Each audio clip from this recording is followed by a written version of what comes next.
Assalamu alaikum wa rahmatullahi wa barakatuh. On se retrouve aujourd'hui pour une petite vidéo à travers laquelle on va parler d'un livre extrêmement rare, très difficile à trouver, un livre qui n'est plus édité et qui pourtant est un livre qu'il faut impérativement avoir dans sa bibliothèque. Alors je vais vous expliquer tout de suite pourquoi. Ce livre qui s'intitule Les savants musulmans oubliés de l'histoire est un livre volumineux qui va nous présenter et nous faire une brève biographie de personnalités, d'éminents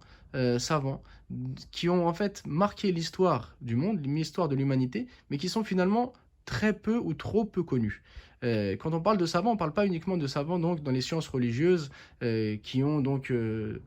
permis à la communauté musulmane de mieux comprendre le Coran, mieux comprendre les hadiths, etc. Bien entendu, il y a tout un chapitre sur ces savants qui ont donc marqué l'histoire de l'islam, mais également, et c'est là que c'est très intéressant, l'auteur donc nous présente d'éminents personnages qui ont en fait excellé dans les sciences liées aux mathématiques, liées à la géographie, liées à la grammaire, liées à la philosophie, liées à la médecine. Et comment est-ce que à eux tout seuls, ils ont révolutionné donc le domaine dans lequel ils ont excellé, au point donc d'influencer bien entendu le monde musulman, mais également le monde occidental, et qui jusqu'à aujourd'hui sont à l'origine donc du développement de nombreuses sciences, et pourtant leur nom a été éliminé de l'histoire. Donc vraiment pour se rendre compte de l'avancée scientifique, l'avancée